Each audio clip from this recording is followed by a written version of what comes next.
안녕하십니까. 815TV의 윤정두입니다. 여의도에도 지금 벚꽃 축제가 한참입니다. 야간 시간, 늦은 시간이긴 합니다만 화사한 그러한 풍경 계속되고 있습니다. 국내 증시 역시 마찬가지죠. 오늘 잠시 숨고르기 장세에 연출되긴 했습니다만 여전히 탄력적인 흐름 이어가고 있습니다.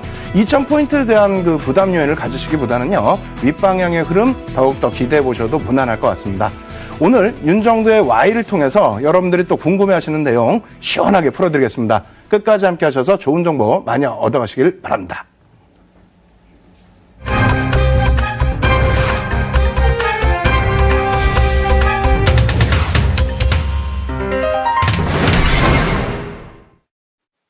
예, 매주 화요일 날 진행해드리는 윤정두의 Y. 이번 주 벌써 12번째 시간입니다. 근데 오늘 같은 경우에는요, 사실상 저도 많이 떨립니다. 많이 떨린 이유는 자료를 준비했다가 이 자료들이 한꺼번에 없어졌어요. 한꺼번에 없어지고 새롭게 지금 자료를 만들었는데 약간 미진한 부분이 있을 수 있습니다. 이러한 부분 조금만 이해를 해주시고요. 여전히 파워포인트 분량 상당히 많아요. 이러한 부분들 정리가 좀 덜 돼 있는 부분은 칠판을 통해서 오늘 진행을 해드릴 테니까 끝까지 시청하셔서 여러분들의 좋은 투자 전략으로 잡아내시기 바랍니다. 자, 첫 번째 시간은 시황에 대해서 말씀드릴 텐데요. 지난주 그리고 2주 전 어떤 부분이었죠? 다우 이론 관련해서 국내 증시 3,500포인트 간다. 그리고 또 우라카미 관련해서 그러한 시장 해석 방법으로도 국내 증시는 일단은 바닥권에서 이제 올라오는 시점이지 고점은 아니다. 이렇게 말씀을 드렸는데 그렇게 말씀을 드려도 여전히 힘들어하시는 분이 많습니다. 그래서 경제지표 동향 짧은 부분입니다. 그리고 조금 어설픈 주장이긴 합니다만 준비해봤으니까요. 자료화면 통해서 설명을 드려보도록 하겠습니다. 자, 화면 놓고 보시게 되면요. 국내 실질적인 GDP 동향 부분인데 우리나라 GDP 그 성장, 실질 성장률 부분에 있어서 과연 국내 경제 동향이 좋은 것인가? 지금 우리가 얘기하는 정점에 달해 있는 것인가? 이러한 부분을 좀 해석을 해봐야 되거든요. 그리고 그러한 부분이 이제 또 바닥권에 너무 밑으로 치우쳐져 내려간다고 하면은 어떤 부분이 걱정이 되죠? 침체에 대한 부분이기 때문에 경기가 또다시 침체되면서 전체 주식시장뿐만 아니라 경기 동향 자체가 어려워지는 것이 아닌가 여러 가지 생각을 하실 수가 있습니다. 다만 오늘 그러한 경제지표 보여드리는 이유는요. 두 가지 방향 다 해석을 해볼 수가 있겠죠. 미국 쪽을 놓고 본다면은 어떻습니까? 서브프라임 문제 터지고 또 리먼 브라더스 문제 터지고 그러면서 2008년도에 바닥 찍고 2009년도 3월 달에 또 증시의 바닥을 찍고 그러고 나서 이제 돌려지는 흐름이었는데 그 과정 속에서는 금리의 인하 있었죠. 또 공격적인 양적 완화. 그 당시에는 많은 비판 여론도 있었습니다만 결과적으로는 지금 어떻습니까? 우리는 달러와의 강세를 용인하겠다. 금리를 인상하겠다. 우리는 그만큼 경기에 대한 자신감이 있다. 이렇게 얘기를 하는데 그럼 미국만의 문제겠습니까? 아니라는 거죠. 영국 쪽도 굉장히 탄력적인 흐름을 가져가면서 경기가 많이 살아났어요. 그래서 어떻게 했어요? 금리 부분을 미국만 우리가 생각하고 있는데 영국 쪽도 금리 인상을 단행하겠다. 경기가 살아나니까요. 그래서 이걸 두 가지로 한번 설명을 해볼게요. 그래서 칠판 한번 놓고 보시면은요. 이런 기준입니다. 일단 첫 번째 금리를 경기 동향 전체적으로 놓고 보실 때 금리 부분 인상하느냐 혹은 인하 부분은 지금 지속되고 있는 관점에서 여러 이제 여타 국가들이 또 단행을 하고 있죠. 그리고 또 하나는 뭐죠? 양적 완화.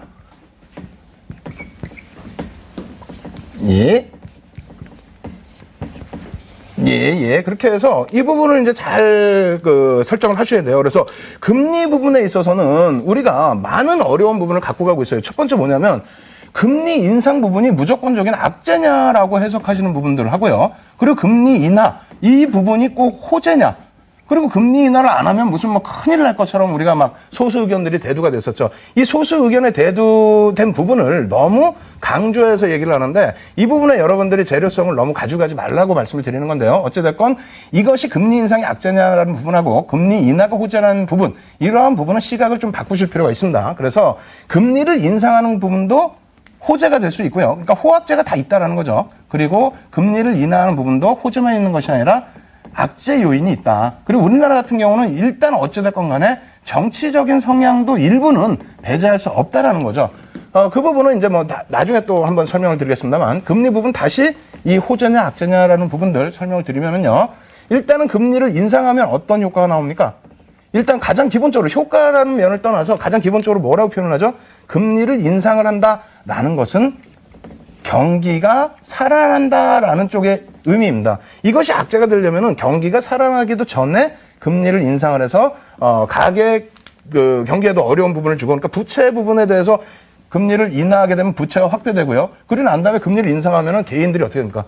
거의 뭐 힘들어지는 그런 상황이 나오죠. 예? 부채에 대해서 금리 인상, 이자, 부채에 대한 이자 부분이 굉장히 조금 압박을 주게 되는. 그래서 이러한 부분이 이제 뭐 심각하게 표현한다면 파산까지 언급을 할 수 있을 정도로 금리 인상 부분이 여러 가지 악재 요인 중에서 뭐 그 부채 관련된 이자 부분에 대한 억압, 뭐 이런 부분도 연출이 될 수 있다라는 거고, 기본적으로는 호재라고 인식할 수 있는 부분은 경기가 살아난다라는 부분으로 해석을 할 수 있다라는 거고, 전체 시장에서는 그런 쪽으로 놓고 보세요. 뭐 지금 경제학을 놓고 배우는 부분이 아니기 때문에 과연 금리의 인상과 인하 부분이 호황제 부분에서 어느 쪽이 힘이 더 셀 것이냐 부분인데, 간단하게만 설명드리면요. 이런 내용은 좀 잊어버리시고 간단하게만 설명드리면, 일단 인상 부분은 어떻게 됐다고요?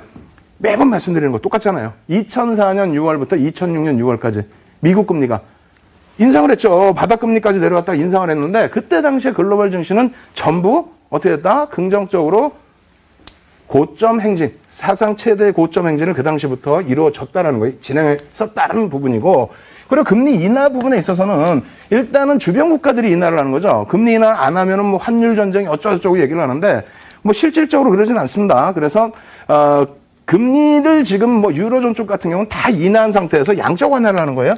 일본도 마찬가지고 양적 완화의 기준. 그래서 이쪽 부분이 더 지금 비중이 높아지는 것이고, 금리 인하 부분은 뭐 우리나라를 비롯해서 뭐 호주라든가, 그리고 이제 유럽의 주변 국가들, 그리고 뭐 캐나다라든가 인도라든가 이런 쪽에서의 자국의 이제 수출, 이러한 부분을 이제 방어하기 위해서, 또 환율의 일정 부분 방어 요인이 있죠. 그런 부분 때문에 이제 그 금리를 인하하는 거기 때문에, 금리 인하 부분은 뭐 호재성의 그 흐름보다도 양적 완화의 연동성, 그러니까 양적 완화를 단행하는 유로존이나 일본 쪽, 그렇죠? 그쪽에 대한 경기를 부양할 수 있는 침체 국면에 있던 부분은 뭐 수술을 하고 있다, 이런 쪽으로 이해를 하시면 될 것 같아요. 그래서 양쪽 다 긍정적이기 때문에 일단은 뭐 금리 부분에 대해서 긍정적으로 이해를 하시고요. 지금 원래는 이제 자료 화면 놓고 이제 설명드리려고 했던 부분이 우리나라의 GDP 실질 성장률 부분이 되겠죠. 한번 놓고 보도록 하겠습니다. 그래서 이제 앞서서 뭐 갑자기 뭐 금리 부분으로 말씀을 드렸습니다만, 뭐 다시 정리를 해드려요. 금리 부분은 오르건 내리건 크게 문제 없이 긍정적으로 해석할 수 있다. 왜? 살아나려고 하는 것이 죽으려고, 어렵게 하려고 단행하는 것은 아니기 때문입니다. 아시겠죠? 그래서 금리 부분은 그렇게 이해를 하시고, 예전 녹화 방송 좀 보시고, 나중에 금리 부분이 또 변동이 있다라면 그때 돼서 다시 한번 자세히 진행을 해드리겠습니다. 그리고 지금은 이제 조금 전에 계속 말씀드렸던 뭐 한국 GDP 실질 성장률 부분이 되는데, 이 부분이 뭐 아주 좋은 지표로서 활용되지는 않습니다. 그래서 지금 뭐 화면이 준비될지 모르겠습니다만, 뭐 화면 한번 같이 놓고 보실까요?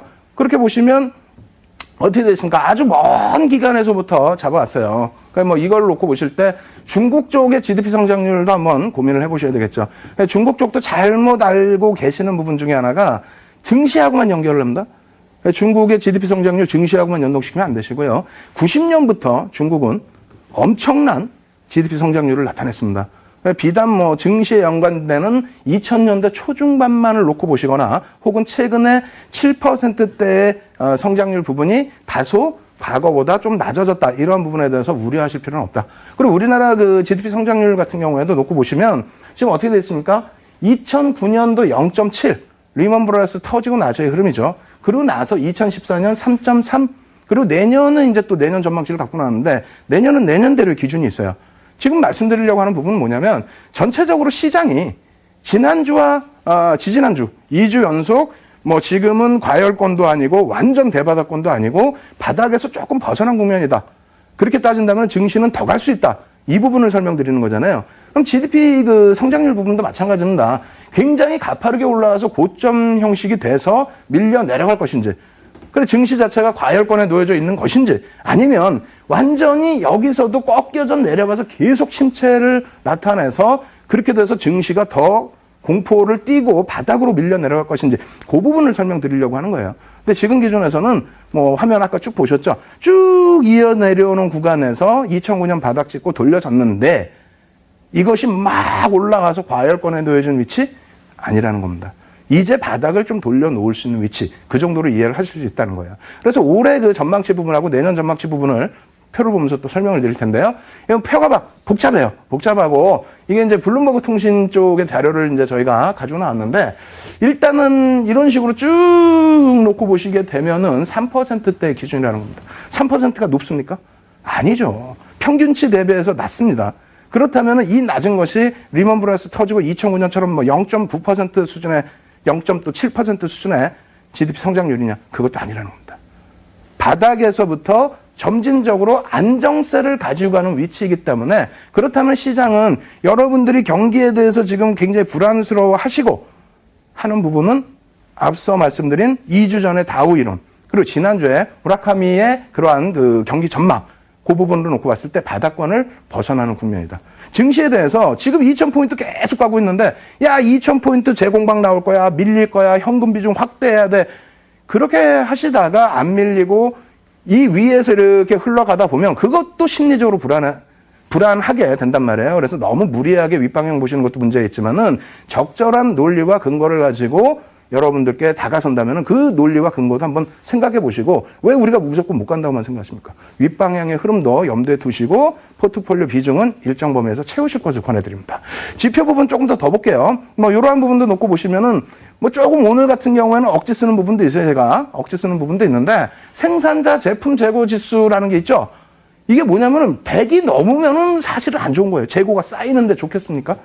100이 넘으면 쌓이는데 좋겠냐고요. 근데 왜 이것을 갖고 나왔냐면 이런 것을 또 이런 지표를 갖다 들이밀면서 야 이렇게 안 좋잖냐. 바닥이지 않냐. 이게 개선되는 모습이 나와야 경기가 바닥에서 올라간다고 해야지 왜 개선도 안 되는데 자꾸 경기가 바닥 찍고 올라온다고 얘기를 하느냐 이렇게 말씀을 하시는데 지금 보시면은 사실은 살짝 꺾여져 있어요. 그죠? 재고율 부분이 좀 꺾여져 있고 그리고 예전부터 놓고 보시면 어떻게 됩니까? 생산자 제품 재고 부분이 있어서 지속적으로 상향이 되고 있다는 겁니다. 이걸 좋게 해석한다면 뭐냐면 예전 대비해서 생산자들이 생산 능력이 더 월등히 좋아졌다는 거예요. 같은 생산 원가 혹은 같은 시간을 놓고도 생산할 수 있는 물품을 더 만들어낼 수 있다는 거죠. 이런 부분은 뭐 이렇게 제품 출하 지수를 놓고 보시고 생각을 하셔도 무난할 겁니다. 이게 완전히 뭐 연동되는 부분은 아닙니다만 일단 어찌됐건 지금 생산자 그 제품 재고 지수 대비해서 지금 출하 지수는 어떻게 됩니까? 역시 100을 넘고 있죠. 100을 넘는다는 거는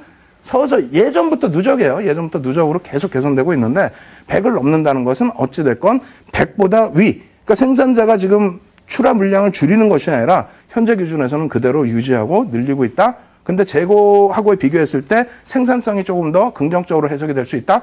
그렇다면은 뭐 시장에 대해서 너무 그렇게 우려하실 필요는 없지 않는가. 그렇게 말씀드립니다. 그리고 하나 더 보여드릴게요. 원달러 환율 추이죠. 우리나라 같은 경우는 어찌됐건 생산하는 그 재고 물품들이 대부분 어떻게 되어 있습니까? 대부분이 수출입니다.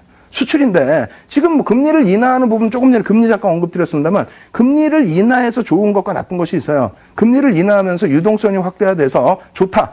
그렇다면은 그 부분에 대한 뭐 긍정적인 수혜 업종이 건설이라든가 여러 업종이 나올 수 있죠. 반대급부에서 금리를 인하했을 때 안 좋은 부분은 가계부채가 증가하게 되면서 금융권에 대해서는 좀 부담 요인이 확대될 수도 있고요. 그리고 금리를 인하하면서 어떻게 됩니까? 어떻게 되겠냐. 원달러 환율 자체에서 달러의 강세, 거기에 또 원화의 약세 한 번 더 확대가 되죠.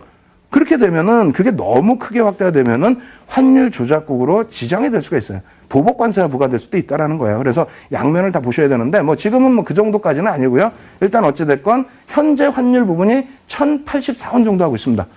이 부분을 지켜낸다라는 것은 2008년도의 기준에서도 2000년대 초중반이죠. 2004년도까지 해서도 1,100원대 라인을 지켜주면서 어떻게 됩니까? 수출주들의 수출이 증가하고 경기가 어찌됐건 불황형 흑자더라도 흑자 기조를 유지를 해줬다. 지금도 마찬가지예요. 환율 부분에 대해서 긍정적인 요인을 해석할 수 있기 때문에 바닥 경기다 할지라도 살아날 수 있는 부분. 뭐 뒷부분에 삼성전자도 언급드리겠습니다만 삼성전자 같은 뭐 우리나라를 좀 대표하는 기업들의 실적 부분 개선이 이어질 수 있고 또 경기 정부 자체가 어떻게 돼 있어요?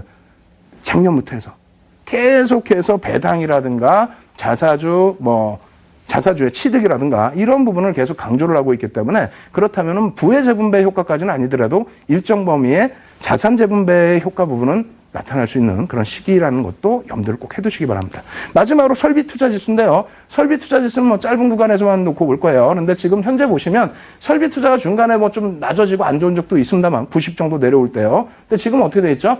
2015년 2월 뭐 계절적인 요인 있다 할지라도 99. 그리고 설비투자 부분 뭐 증가할 때는 126까지도 증가를 했습니다. 이것도 정부의 정책적인 요인도 일정 부분은 포함되어 있습니다. 종합적으로 설명드린다면은 오늘 가지고 온 그 지표들 내용 처음부터 말씀드렸잖아요. 억지스러운 부분도 있습니다. 어떻게 해석하느냐에 따라서 달라질 수 있고 지금 해석이 꼭 시장에 맞아떨어지느냐 이렇게 할 수도 있습니다. 다만 한 가지 중요한 부분은 어떤 경기 지표를 놓고 보더라도 이것이 추가적으로 악재 요인이 될 수 있는 깊숙한 충격, 침체 부분으로 연동되는 그런 지표는 아니라는 거고요. 또 한 가지는 과열로 인식할 정도의 고점 형식을 가져가는 부분도 아니라는 겁니다. 아시겠죠?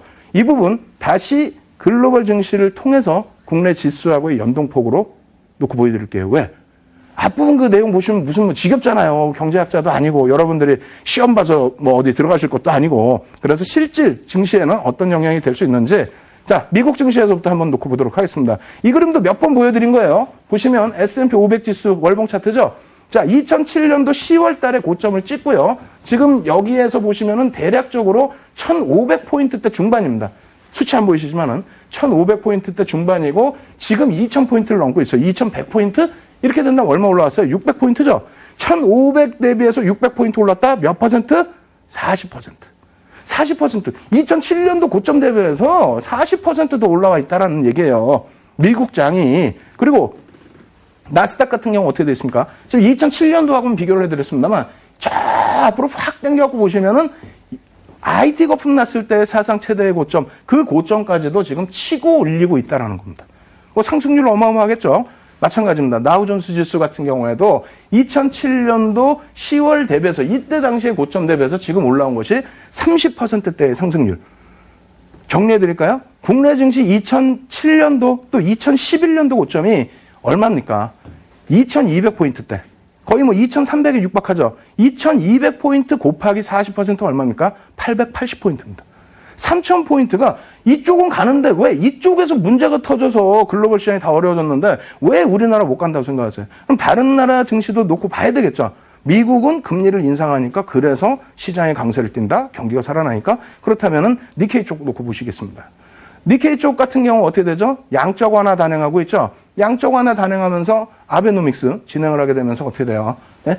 2007년도 6월 고점 대비해서 역시 고점을 뛰어넘고 있다는 겁니다. 그럼 최소 범위 어떻게 돼요? 지금 20년 동안 침체해서 이제 돌려지는데 경기가 살아난 것도 아니고 우리처럼 수출 자체가 뭐 전체적인 흑자 기조에 무역수지 적자가 이루어지고 있고 아직까지 우리나라처럼 뭐 불황형이라고 할지라도 무역수지가 흑자를 유지하는 그런 국가도 아닙니다. 그런 국가에서도 고점을 뚫고 가고 있다는 거죠. 니케이 225의 월봉 차트 놓고 보셔도 마찬가지입니다. 그리고 이쪽 같은 경우에는 뭐 캐나다 같은 경우가 되겠죠. 캐나다 같은 경우에도 역시 프랑스 쪽 기준이 되는데 현재 기준에서는 아직까지 유럽 쪽에 대해서 부담 요인 때문에 못 움직이는 부분이 있습니다만 독일 같은 경우 어떻게 돼요? 독일 같은 경우. 독일도 어마어마하게 오르고 있고요. 그다음 영국 또 금리를 인상하겠다는 영국 이쪽도 고점을 뚫고 가고 있다는 겁니다. 그렇다면 최소 범위 뭐 글로벌 증시 차트를 지금 제가 맨 처음 말씀드린 것처럼 파일이 한번 저희가 다 없어져 버렸어요. 생방인데 생방송하기 직전에 다 없어져서 이 순서가 좀 뒤죽박죽입니다. 원래 기준 잡은 거는 어떤 거라고요? 칠판 제가 지우면서 한번 짧게 설명드려 볼게요. 시황이 어떻게 하다 보니까 굉장히 길어졌는데 어차피 칠판도 한번 지워야 되고 정리도 해드려야 됩니다. 정리도 한번 해드려야 되는데 요 기준이에요. 잘 놓고 보세요. 첫 번째 금리를 인상하는 국가. 금리를 인상하는 국가. 경기가 살아난다라는 거죠. 그게 어디예요? 미국과 영국입니다. 그리고 두 번째 양적 완화를 단행하는 국가. 어디예요? 대표적인 게 유로존과 일본입니다. 이렇게 두 군데만 놓고 보시면 되는데 일단은 미국이 어떻게 됐다고 그랬죠? S&P 500 지수가 고점 대비 2007년 고점 대비 40% 상승. 영국이 어떻게 된다고요? 지금 사상 최대의 고점 행진. 네? 사상 최대의 고점 행진. 그리고 양적 완화를 단행하는 쪽 어떻게 된다고요? 일본 쪽이 사상 최대의 고점 사상 최대는 사실상 아닙니다. 죄송합니다. 15년 만에 최대치의 고점 인진. 그 다음 유로존이 어떻게 된다고요? 독일 같은 경우가 지금 독일이 약 고점 대비해서 2007년 고점 대비해서 80% 올라왔고요. 그리고 덴마크 같은 경우가 좀 가보지도 않았어요. 덴마크. 거기가 뭐 100% 가까이 올라왔고요. 그리고 조금 전에 보신 이제 프랑스 정도가 이제 조금 못 올라온 그 정도 위치입니다. 그럼 우리나라 같은 경우는 어떻게 된다고요? 최소 범위폭이 영국과 일본만을 놓고 보신다 할지라도 어떻게 해요? 2,300포인트를 넘기는 수준이 된다는 거예요. 예?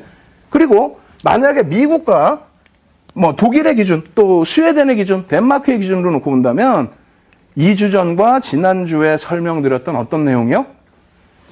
3,000포인트에서 3,500포인트의 가설 부분을 설정할 수 있습니다. 그 먼 방향까지 놓고 보실 수 있는데 이번에 2,000포인트 올라온 이후에 시장에서 어떻게 됐어요? 많은 분들이 야 이거 뭐 어떻게 될까? 갈 수 있을까? 이런 것에 마음을 졸이셔서 아무것도 못 하신단 말이에요. 물량이 없으시고 내 포트 비중이 없으신 것도 시장이 강세를 띨 때는 리스크입니다. 그래서 마지막으로 월봉 보면서 정리를 또 해드릴 텐데 국내 증시 월봉상으로도 상당히 긍정적이라는 거 말씀드릴게요. 그래서 월봉 차트 한번 화면에서 놓고 보면서 말씀을 드리겠습니다. 자, 상승 삼각형 패턴이에요. 저점이 높아지고 그리고 위에 저항 라인을 뚫고 갈 수 있는 부분, 특히 지금의 기조에서는 최근 외국인들이 선물에서 일부 매도를 하다 보니까 야 외국인 또 팔아 아니라 그랬죠? 2월 3월 현물 시장의 누적 매수세 또 선물 동시만기일 이후에 누적 매수세 감안한다면은 고점에서 외국인이 지금 매수가 들어오고 있다는 겁니다. 이 구간 뛰어넘을 수 있는 위치인 만큼 막연하게 2,000포인트 재조정 나온다. 이 생각으로 물량 뭐 너무 많이 축소하시거나 너무 또 비관적인 자세 유지하시지 말고 긍정적인 마인드도 키워나가실 것을 강하게 권해드리도록 하겠습니다. 시황 부분은 이렇게 해서 마무리해드리도록 하겠습니다.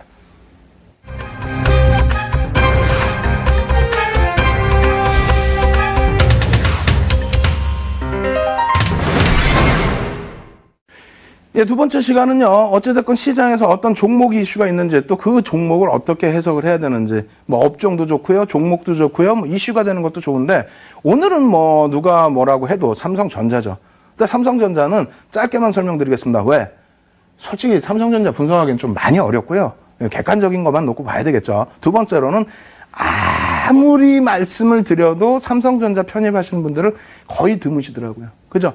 그래서 삼성전자 뭐 편입을 안 하시더라도 1월부터 해서 계속 한 주라도 편입하십시오라고 말씀드렸는데 오늘도 한 주라도 편입하셔야 될 이유 말씀드리고 짧게 넘어가도록 하겠습니다. 자, 실적, 영업 실적에 대한 잠정치 화면 놓고 보면 설명드릴게요. 이 부분은 뭐 너무나들 잘 아시는 내용일 거예요. 그래서 어쨌든 결론은 뭐냐면 시장 예상치를 뛰어넘었다는 겁니다. 시장 예상치를. 그래서 지금 영업이익 부분 같은 경우가 지금 영업이익 여기 나와 있죠. 그래서 당해 실적, 뭐 1분기니까 누적 실적이 당해 실적이고요. 그래서 지금 뭐 전기 대비해서 바로 그 직전 실적이 되겠죠. 그거 대비해서 뭐 상당폭 개선됐고 S5가 그 조금 실패하면서 삼성전자도 어려운 부분이 있었잖아요. 근데 지금 S6의 실적이 누적돼 있기 이전입니다. 이전의 실적이 이 정도로 개선돼 있다라고 한다면 벌써 이제 컨센서스 자체를 올리고 있는 그 상황인데 연간 영업이익 자체를 지금 뭐 30조까지 예상을 하고 있는 상태입니다. 그렇게 된다면 단순하게 생각하세요. 연간 영업이익을 30조로 계산한다? PER을 우리나라가 사실상 11배거든요. PER이 11배 정도 수준에서 움직인단 말이에요. 평균. 근데 11배라고 잡았을 때 그러면 그 삼성전자의 시가총액이 어떻게 되죠? 300조, 330조. 지금 아마 삼성전자 시가총액이 200조 조금 넘죠? 200조 수준? 시가총액 비중 한 18% 정도 비중? 그렇게 된다면 삼성전자가 만약에 300조까지 올라온다? 그럼 어떻게 됐을까? 시장 지수 뭐 앞서 말씀드린 것처럼 3,000포인트, 3,500포인트가 꿈에 그리던 지수만은 아닐 수 있다. 이렇게 다시 한번 강조를 드리겠고요. 자, 삼성전자 월봉 보겠습니다. 뭐 실적이나 이런 부분은 오늘 하루 종일 뉴스 보셨을 거고, 신문 기사 하루 종일 보셨을 거고, 뭐 전기 대비 또 전년 동기 대비 계속 보셨잖아요. 그럼 뭐 월봉 놓고 보면서 시세를 놓고 보시는 게 더 맞을 것 같습니다. 어쨌든 실적 나오고 나서 그것이 악재도 아니었고요. 또 호재도 아니었습니다. 일단은 어느 정도 반영이 돼 있다. 그렇지만 반영돼 있다고 해서 그것이 노출된 재료냐? 그것도 아니다. 한 템포 쉬었고 다시 움직일 수 있다라고 생각을 하는데 어쨌든 삼성전자는 어떻게 됐습니까? 월봉 기준입니다. 내리 정배열 상태에서 내리 움직임을 가지고 가다가 이제 조금 여기서 눌려진 흐름, 그리고 재차 돌리고 있죠. 밑에 수급 안 나오고 있습니다만 금액 기준으로 삼성전자 굉장히 많이 개인들이 물량을 뺏겼어요. 거기에 제가 정부 정책 기준 뭐라 그랬죠? 연기금의 흐름을 놓고 보시라 그랬죠? 금액이 뭐 어차피 삼성전자 비중이 크기 때문에 그런 부분도 있습니다만 어찌됐건 올해 연기금이 순매수한 1위 종목, 금액 기준 1위 종목은 삼성전자라는 거예요. 그러면 대장주 기준은 IT 쪽으로 잡는 게 맞고 연기금이 이렇게 당긴다면 정책 자체가 뭐 환율 정책이라든가 이런 부분은 긍정적으로 유지되지 않을까, 뭐 이렇게 조심스럽게 해석도 해볼 수 있을 것 같습니다. 그래서 지금 현재 구간에서 잠시 뭐 월봉 기준에 5월선이 20월선을 이탈하는 흐름이 있었지만은요, 지난 10월 말 대비해서 바닥을 찍고 돌려지는 흐름으로 다시 정배열로 놓여지게 됐다. 이 부분 꼭 염두에 두시고요. 일봉 차트 놓고 보시면은 이런 흐름입니다. 어떻게 돼 있어요? 매번 보여드렸죠. 바닥 대비해서 10월 말 대비해서요. 10월 말 대비해서 오늘 종가 기준이 35.6입니다. 고점 기준으로 따진다면 약 40% 상승했어요. 10월 말 기준에 6개월 동안에 40% 상승이다? 여러분들 솔직히 여러분 계좌가 40% 상승은 아닐 것 같아요. 뭐 30, 한 8% 나오셨으면 잘했다라고 생각할 수 있을 정도인데 삼성전자만을 가지고도 이런 수익이 났다는 거죠. 올해만 따지더라도 올해 기준의 저점이면 이 정도 라인입니다. 이 정도 라인만 따지시더라도 삼성전자 10%대 중반까지의 상승률이 나왔었다는 겁니다. 여러분들 올해 계좌 수익률, 물론 코스닥 시장이 좋아서 계좌 수익률도 높으실 수 있습니다만 삼성전자 꼭 한 주라도 편입하십시오. 왜? 삼성전자를 편입하신다는 거는 시장의 방향성을 긍정적으로 놓고 보신다는 거고요. 그리고 제 입장에서는 IT가 갈 수 있다라고 보기 때문에 삼성전자의 흐름을 바탕으로 해서 여타 포트폴리오 작업하시기가 굉장히 좋다라는 겁니다. 아시겠죠? 삼성전자 꼭 한 주라도 편입하실 것을 강하게 권해드립니다. 라고 말씀드리고 이 코너를 끝내면 또 화내실 거 아닙니까? 그래서 준비를 했습니다. 오늘은 기존 자료들을 가지고 나왔어요. 기존 자료들. 그러니까 제가 지난주, 2주 전, 또 3주 전, 4주 전에 여러분들께 종목명을 지우고 이 종목입니다 라고 말씀드렸잖아요. 그리고 제가 이 시간이 끝나면 어떻게 한다고요? 죽어라고 뛰어갑니다. 뛰어가서 어떻게 해요? 무방을 진행합니다. 인터넷상에서 교육방송을 더 진행을 해드릴 거예요. 거기에서 뭐 종목을 무조건적으로 뭐 노출하거나 이게 아니고 교육을 진행을 해드릴 거예요. 그 교육을 통해서 바라본 종목분들이 굉장히 긍정적인 흐름이 나왔다는 거죠. 시가총액 뭐 1조, 2조 이런 종목분들에서. 그래서 오늘도 그런 종목을 노출을 시켜드릴 거니까 무료방송, 교육방송 꼭 참여를 하시고요. 그리고 지난번에 계속 추천드려왔던, 같이 공부했던 거죠. 같이 공부했던 그런 종목분들이 어떠한 흐름이 나왔는지 한번 살펴보면서 향후 전략도 한번 보도록 하겠습니다. 먼저 첫 번째 종목인데요. 이 종목은 사실상 제가 지금도 그 종목명을 좀 노출하기가 어려운 부분이 있긴 있습니다만 어쨌건 보시면은요. 2015년도 3월 6일 날이에요. 제가 1월 20일부터 여러분들 찾아뵀죠. 3월 6일 날 장중에 무료 교육방송을 진행을 했어요. 어떤 부분을 진행을 했냐면 잘 안 보이실 수 있습니다만 빨간 색깔 선이 뭐죠? 갭이 나온 겁니다. 갭 상승이 나온 거고 시가총액이 좀 작아요. 한 2천억 분이 안 되는데 어찌됐건 대형 증권사에서 스몰캡 관련해서 분석 보고서를 내줬는데 상당히 긍정적이고 그 분석 내용과 함께 개인들의 물량을 6% 이상, 지금은 더 많이 뺏어갔죠? 6% 이상 매집을 해갔다는 거. 그렇게 되면서 주가 탄력이 나오는데 우리가 그렇게 되면은 돌파갭과 급진갭을 놓고 공부를 하면서 또 양봉이나 음봉의 그 패턴, 또 이평선을 공부하면서 수업을 했던 내용입니다. 지금 기준에서는 우리가 이제 공부할 때 당시가 5,200원에서 뭐 5,020원 구간을 왔다 갔다 했는데요. 공부하는 도중에 뭐 주가 움직이기 시작하더니 지금은 뭐 한 80% 이상 올라와 있습니다. 이것이 수업을 통해서, 교육을 통해서 가능했었다라는 거예요. 그래서 이 종목에 대해서 추가적인 뭐 내용, 전략 잡아드릴 거고요. 그리고 이 종목 기억나세요? 활용점점이라고 써있죠. 예전에 갖고 나왔던 그대로의 자료입니다. 어떤 걸로 드렸어요? 바닥에서 망치형 또 혹은 샛별형으로도 인정할 수 있다. 그냥 이렇게 해서 야 이거 좋습니다. 그 개념이 아니라고 그랬죠. 어떻게 된다고요? 샛별형일 때 매수 구간을 어디로 잡느냐를 분명하게 교육을 통해서 말씀을 드렸고 이렇게 해서 손절 구간까지 다 말씀을 드린 상태에서 고점 대비 16.30% 하락했던 이 종목이 이제는 뭐 노출해 드릴 수 있는데요. 지금 해머형까지 뜬 거 주봉상으로 말씀드리는 거고요. 쭉 넘겨보시면 두산인프라포입니다. 이 시가총액이 얼마예요? 2조죠, 2조. 2조짜리 종목에 지금 똑같은 이런 손절 라인 구간까지 교육을 통해서 야간에 11시 이후에 이걸 또 해드릴 거고 내일 장중에도 여러분께 설명을 드릴 텐데 매직까지 단행이 되어 있다는 거예요. 무조건 캔들만 나와서 되는 게 아니죠. 우리가 1월 20일부터 4주 동안은 뭘 배웠습니까? 주도주들에 대한 외국인 기관의 매집입니다. 두산인프라코어에 대해서 약 5% 가까운 물량의 매집. 그렇게 되면서 주가 흐름이 나왔는데 이때 당시에 노출을 해드린 거죠. 이때 당시 노출을 해드리고 이날 노출을 해드리고 그 다음날 장중방송 보여드리고 어떻게 됐습니까? 하루에 편입구간 드리고 나서 상승. 적지 않아요. 교육받고 2, 3일 동안의 상승률이 거의 뭐 한 10% 가까이 나온다? 적지 않은 수익이죠. 근데 이때 당시에 다시 밀려 내려온 이유, 거래량 수반이 없었다는 겁니다. 이러한 부분은 지금 시간에 자세히 설명 못 드리잖아요. 815TV 교육방송 꼭 참여하셔서 오늘 저녁 11시부터 참여하셔서 내용 들으시고요. 여기서 과연 어떻게 진행이 될지도 한번 살펴보시기 바랍니다. 그리고 두산인프라코어 같은 경우에 이러한 수급 부분, 추가적인 부분도 놓고 해석을 하실 줄 알아야 돼요. 아시겠죠? 자, 마지막으로 두산인프라코어의 정리는 지분율 대략 이 정도 물량을 뺏겼다. 마지막 종목입니다. 바로 지난주에 언급드린 종목이에요.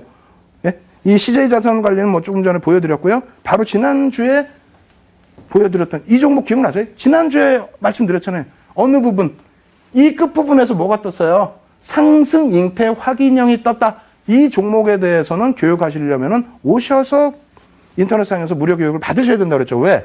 시간이 길게 걸리잖아요. 이게 왜 이렇게 뜨고 이런 캔들이 뜨면 어떤 흐름이 나오고 그런 흐름들을 가지고 갈 수 있는, 포착할 수 있는 방법도 어디서 편입해야 되는지. 종목명 대림산업입니다.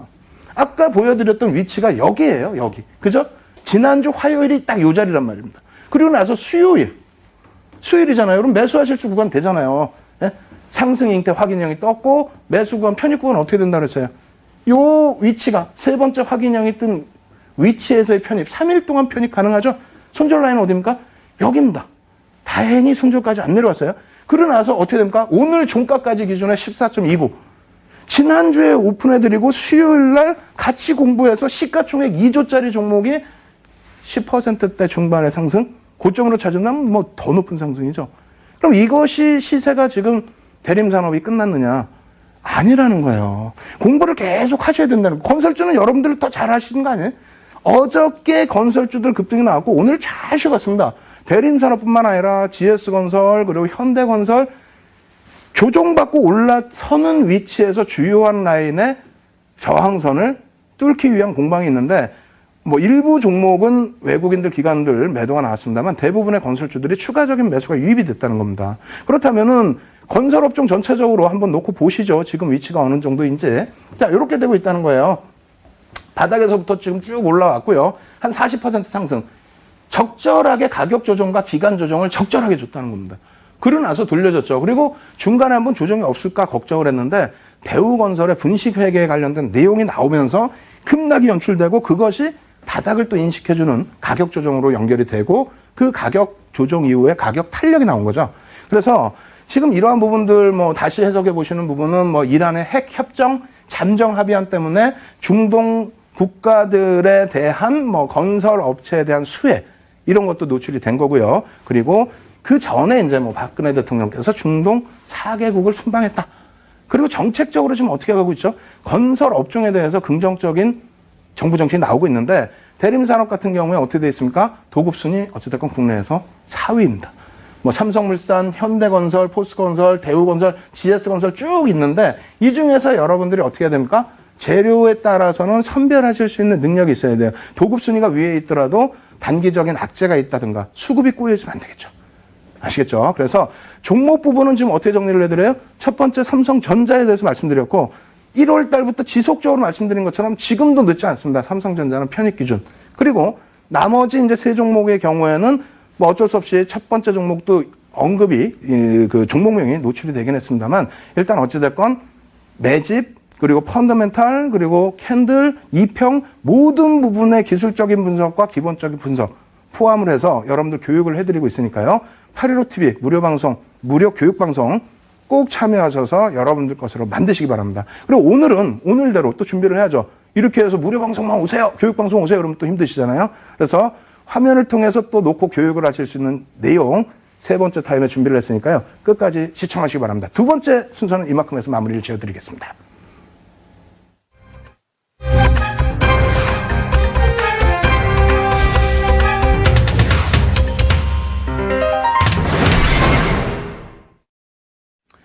예, 12강째인데요. 먼저 4강은 어떻게 진행을 했냐면 시장의 주도주를 잡는 방법. 외국인과 기관들이 매수를 했을 때 어떻게 해야 내 종목이 될 수 있는지 그 주도주가 포착이 됐을 때 무조건 위로 따라갈 수도 없고요. 프리미엄을 무조건 줄 수는 없지 않습니까? 그렇다고 해서 무조건 저가를 기다리다가 놓칠 수도 없는 거고. 그래서 그 매집주들에 대해서의 흐름과 또 눌림폭, 그다음에 프리미엄을 어떻게 줘야 되는지 그러한 부분을 4주 공부했고요. 그 이후에 캔들을 무려 7주를 공부했습니다. 처음에는 캔들을 뭐 한 4주 정도 하려고 했는데 인기가 너무 좋았죠. 왜냐하면 캔들을 배우시게 되다 보면은 시장의 영혼을 배우실 수 있는 거예요. 그러다 보니까 바닥 포착이 되고 바닥에서 물량 잡아낼 수 있고, 이야, 이거면 이제 다 끝났다. 내 거다. 그래서 앞서 보여드린 뭐 두산인프라코, 그다음 대림산업, 그 전에 노출시켜드렸던 뭐 건설주들이 좀 많았죠. 건설주들의 바닥, 대림산업도 뭐 망치형 또 바닥에서도 떴었고요. 삼성 엔지니어링, 샛별용 뜨자마자 그 다음날 시가총액 그렇게 큰 종목이 뭐 상한가. 그 제가 알려드린 것도 아니고 여러분들이 교육방송에 오셔서 공부하시고 직접 발굴해서 그런 수익을 내신 거죠. 거기에 뭐 아모레 퍼시픽, 아모레 G 이런 종목군들이 교육을 통해서 발굴된 겁니다. 그럼 이번 주부터는 어떤 것을 배울 것이냐? 캔들을 배우셨다면 이평선을 배우셔야 됩니다. 이동평균선. 그리고 이동평균선을 배우시고 나면 이제 거래량까지만 배우셔도 기술적 분석의 90% 이상은 여러분들이 배우시는 게 되는 거예요. 그 이평선이나 캔들을 활용해서 또 거래량을 활용해서 보조지표라는 것이 나오는 건데 그 부분도 뒷부분에 시간이 된다면 훗날 또 교육을 해드리겠습니다. 어찌됐건 이평선을 또 여러분들께 말씀드리려다 보니까 저도 지금 많이 좀 흥분 상태가 되는데요. 이평선만 잘 배우시면요. 캔들로 잡아내고 추세 부분으로 연결을 시켜서 수익률을 극대화할 수 있다. 그리고 캔들을 못 보신다 할지라도 이평선만 놓고도 종목을 발굴해서 수익률을 극대화할 수 있다. 이렇게 말씀드리겠습니다. 일단 이평선의 개념부터 화면을 통해서 설명을 드려보도록 하겠습니다. 이평선이란 무엇인가요? 라고 했는데 주식의 에너지를 내포하고 있다.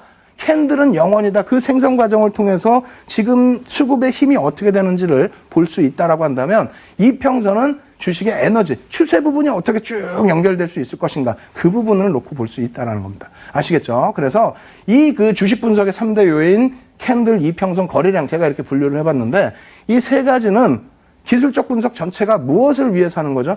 물론 미래 주가를 예측하기 위해서 하는 부분이 있습니다만 수급과 공급을 이 표를 통해서 이러한 지표를 통해서 포착하고 확인해 나가려고 분석을 하는 겁니다. 아시겠죠? 수급 기준입니다. 수요와 공급의 기준이에요. 그래서 그 앞전에 맨 처음 그 4강 동안 배운 외국인 기관의 매집 이런 부분도 복습 철저히 하실 것을 좀 권해드리고요.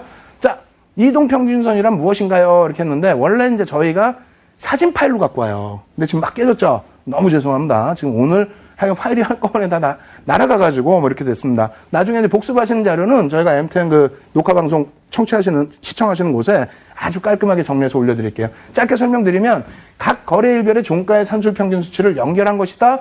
5일선은 5 거래일 동안의 종가의 평균 수치다. 뭐 20일선은 20일 거래일 동안의 종가의 평균 수치다. 다행히 이 그림은 좀 안 깨졌네요. 굉장히 중요한 겁니다. 예를 들어서 신세계 일자별 종가 2015년 1월 5일부터 1월 30일까지 중간에 뭐 띄엄 해놨는데 뭐 30일까지 해놓고 20일 해놨어요. 저희 연구원 또 가면 또 혼나겠죠. 30일까지라고 생각을 하시고 5일 이동평 가격 산출입니다. 1일째, 2일째, 3일째, 4일째, 5일째를 전부 종가를 플러스 해주는 거예요. 그리고 나서 5로 나눠주면 이 가격이 나온다는 거죠. 그죠? 그래서 이평선에 5일 이평선의 가격은 오늘 기준에서는 5거래일 전거부터 해서 기준, 그 다음 날은 뭐 2일부터 해서 6일까지, 그 다음 날은 3일부터 7일까지의 5거래일 동안의 종가의 기준을 놓고 따져봤더니 이러한 흐름이 나오더라. 그 선이 17만 4,300원에서부터 17만 3,200원, 또 3,000원. 그럼 5일선이 약간 이렇게 기울어지겠죠? 그런 기울기, 평균 단가를 놓고 보면서 기울기를 산출해낸다. 이것으로 이해를 하시면 되겠습니다. 20거래일의 이평선 자체도 마찬가지예요. 그래서 캔들이 만들어질 때 시가와 종가가 어딘지, 고가와 저가가 어딘지를 이해를 잘 못하시는 경우가 있었는데 이평선도 사실상은 5일 이평선, 근데 그게 뭔지를 잘 이해 못하시는 분들이 솔직히 조금은 계세요. 몇몇 분들은 계시니까 모르셨던 분들은 요 산술 방식을 통해서 아 그렇구나 라는 것을 꼭 이해를 하시기 바랍니다. 자, 그랜빌의 법칙으로 넘어갈 거예요. 바로 원래는 이평선 그러면 한 가지 이평, 두 가지 이평, 세 가지 이평, 또 단기 이평, 중기 이평, 뭐 장기 이평, 그 다음에 골든 크로스 여러 가지 배울 것들이 많지만 제가 생각할 땐 이것이 지금 1시간짜리 통강이라면 이제 해드릴 수는 있는데, 짧죠. 짧은 시간에는 해드리지를 못해요. 그래서 실전 부분으로 막 넘어가서 빨리 설명을 드릴 겁니다. 그래서 오늘은 그랜빌이라는 분이 만들어낸 그랜빌의 그 매매 법칙, 이평선을 바탕으로 한 매매 법칙의 근거, 논리, 원칙, 뭐 이런 부분이 되겠는데, 그 부분을 설명을 드릴 겁니다. 그런데 네 가지, 매수 네 가지, 매도 네 가지예요. 근데 한쪽으로 몰려서 진행하려면 그것도 시간이 적고, 그래서 오늘은 매도 한 가지와 매수 한 가지를 가지고 나왔습니다. 근데 사실은 같은 맥락이에요. 전체적으로 이제 어떤 내용인지 먼저 살펴보겠습니다. 그랜빌이 그 주창한 부분은 뭐냐면, 주가와 이동평균선의 관계에 대해서 이제 그 분석을 한 거예요. 이평선, 5거래일이면 5거래일 동안의 평균 가격과 20거래일 동안의 평균 가격. 이 이평선과 주가 현재 놓여져 있는 이 주가의 관계가 뭐 위로 올라가기도 하고 밑으로 내려가기도 하잖아요. 그 추세 부분이 어떻게 형성이 되는 것인지, 그것을 바탕으로 해서 만들어낸 이론이라는 거고요. 두 번째로는 주가와 이동평균선의 회귀 관성 법칙. 무슨 얘기냐면, 이평선은 추세 분석입니다. 추세 분석이에요. 한 방향으로 쭉 간다? 관성이겠죠. 관성의 법칙. 쫙 가는 관성의 법칙. 그렇게 되다 보면은 쭉 가파르게, 만약에 가파르게 흘러가다 보면 이평선 대비해서 주가가 너무 위쪽으로 간다는 겁니다. 아시겠어요? 이 부분 그림을 한번 그려볼게요. 칠판을 통해서. 자, 뭐 시간은 없고 이 또 잘 지워지지도 않아. 큰일 났네. 예, 빨리빨리 지워보겠습니다. 예, 그래서 좀 보시면은 이렇게 돼 있어요. 이평선이 만약에 하락보다는 상승이 낫겠죠. 이평선이 이렇게 돼 있어요.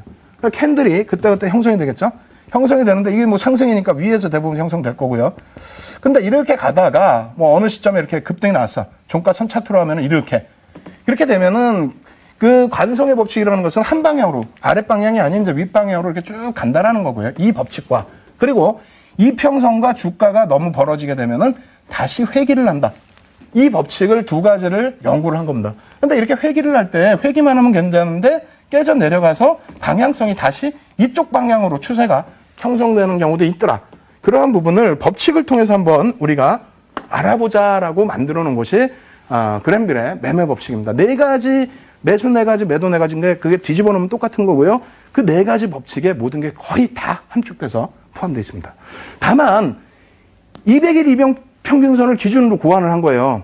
무슨 얘기냐면은 캔들 때부터 계속 말씀드린 게 뭡니까? 그리고 오늘 내용에서도 일부러 막 짜낸 게 뭐예요?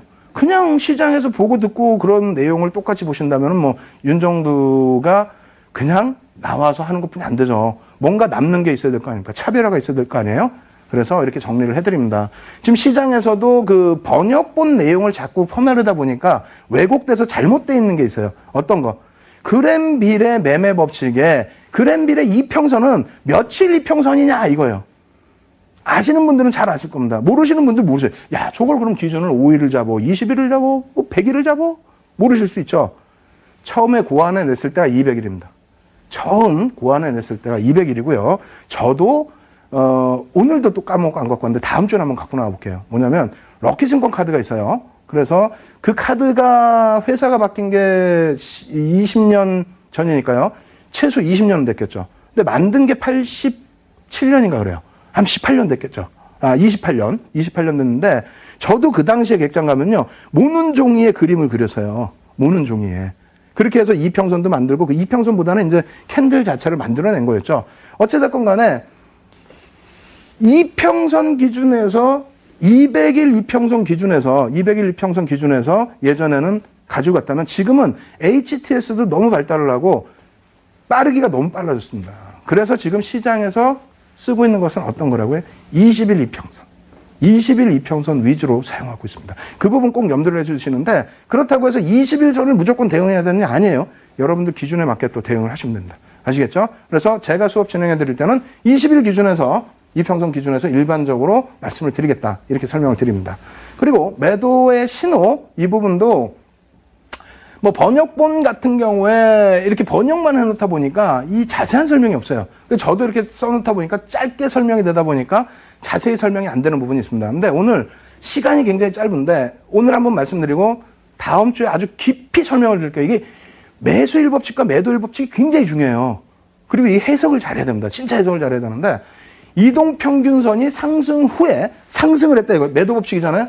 상승 후에 이평선이 상승을 해서 상승하다가 평행을 하거나 이평선이 상승을 하다가 평행을 하거나 하락 국면으로 넘겨져 있을 때, 그럴 때에 주가가 이동평균선을 하향 이탈한다면, 그렇다면 매도다라는 거예요. 반대로 매수라는 거는 이평선이 쫙 이렇게 내려오는데 어느 시점에서 평행을 하거나 살짝 상향을 해요. 그렇게 했을 때에는 주가가 그 이평선을 치고 올라왔을 때는 매수의 기준이다, 그겁니다. 이게 모든 교과서의 내용이고 모든 인터넷상의 내용입니다. 그렇다면 이것에 대해서 그림을 어떻게 그려놨냐면 이렇게 그려놨어요. 저는 이렇게 그려놨습니다. 지금 보시면 어떻게 됩니까? 이평선이 상승을 하다가 횡보 내지는 살짝 하향이에요. 횡보 내지는 살짝 하향입니다. 여기까지는 그림이 똑같아요. 차이가 한 가지 딱 있습니다. 여러분들이 인터넷상을 다 뒤져보시고, 그리고 그랜빌의 매매 법칙에 대해서 우리나라 교재로 사용하는 부분들이 있죠. 금융투자협회에서 발행하는 자산운용사 자격증이라든가 증권투자상담사 자격증이라든가 거기에 나온 교재 내용에도 그림이 조금 다른 게 있습니다. 어떤 게 다르냐면 이평선은 똑같아요. 이평선은 거의 비슷한데 주가의 흐름이 달라요. 어떻게 다른지 아세요? 요게 이렇게 밑에 없고 이 위에만 있습니다. 위에만. 그렇게 되면은요, 실전 차트에서는 단 한 종목도 예제를 찾아낼 수가 없습니다. 아시겠죠? 그래서 지금 시간이 없어요. 마지막으로 짧게 설명드리고 다음 주에 설명드릴게요. 그리고 예제도 많이 갖고 오고, 여러분들께 두산인프라코어나 대림산업 같은 종목도 오늘 예제로 갖고 왔는데 도저히 시간이 안 돼서 보여드릴 수는 없고요. 너무너무 중요하니까 제가 짧게 설명드릴게요. 이평선이 상향을 하다가 횡보라고 그랬어요. 죄송합니다. 횡보 내지는 하향이라고 그랬어요. 근데 그림은 이렇게 그려놨어요. 교재에서. 이렇게. 과연 이 그림이 맞는 그림인지를 오늘은 시간이 너무 짧습니다. 설명드리기가 애매해요. 근데 저는 어떻게 그려놨습니까? 이렇게 가다가 이렇게 내려왔다가 이렇게 와서 이렇게 떨어지는 이 그림을 그려놨죠? 이 그림이 맞는 그림입니다. 왜 그런지에 대해서 이거를 이해를 하셔야만 이평선의 모든 것을 이해할 수 있어요. 이것을 이해 못하고는 어디 가서도 이평선을 이해했다라고 하실 수 없습니다. 지금 제가 우리나라 국내 증권사 중에서 안 들어가 본 증권사가 없어요. 거의 모든 증권사에 임직원 교육을 다 들어갔습니다. 교육 교재 내용을 지금 다시 다 정리를 해서 여러분들께 알려드리는 건데, 조금 전에 그랜빌의 매매 법칙의 제1법칙, 제1매도 법칙과 제1매수 법칙에서 왜 이평선 위에서 주가가 흐르고 내려가는 거하고 한번 내려왔다가 다시 내려가는 거, 밑에서도 마찬가지예요. 지금 이렇게 구두적으로만 들으시면은 전혀 이해가 안 되세요. 그래서 결론적으로 다시 말씀드립니다. 좀 죄송스럽지만은 시간이 너무 짧았잖아요. 이 짧은 시간 다 설명 못 드렸습니다. 그리고 종목도 아까 말씀드린 두산인프라코어, 대림산업 교육 같이 배우고 나서 3일, 5일 만에 10%대 대형주에서 상승? 적은 거 아니죠. 장중에도 해드립니다, 교육을. 그래서 오늘 저녁 11시에 제가 지금 막 뛰어갈 거예요. 뛰어가서 방송 열어놓겠습니다. 815TV 찾아오셔서요. 11시부터 새벽까지 진행해드리는 교육방송. 그랜빌의 매매 법칙 꼭 포착하시고요. 종목도 같이 교육을 할 겁니다. 그리고 내일 장중에 8시 반부터 3시까지 장중에 지금 배운 교육 내용을 가지고 실전에 어떻게 적용을 하는지 무료로 여러분들께 교육해드리니까요. 꼭 참여하시기 바랍니다. 아시겠죠? 오늘 끝부분에 종목 못 보여드려서 죄송하고요. 조금 이따 다시 인터넷상에서 뵐 것을 약속드립니다. 저는 Y의 윤정도의 Y의 윤정도였습니다. 감사합니다.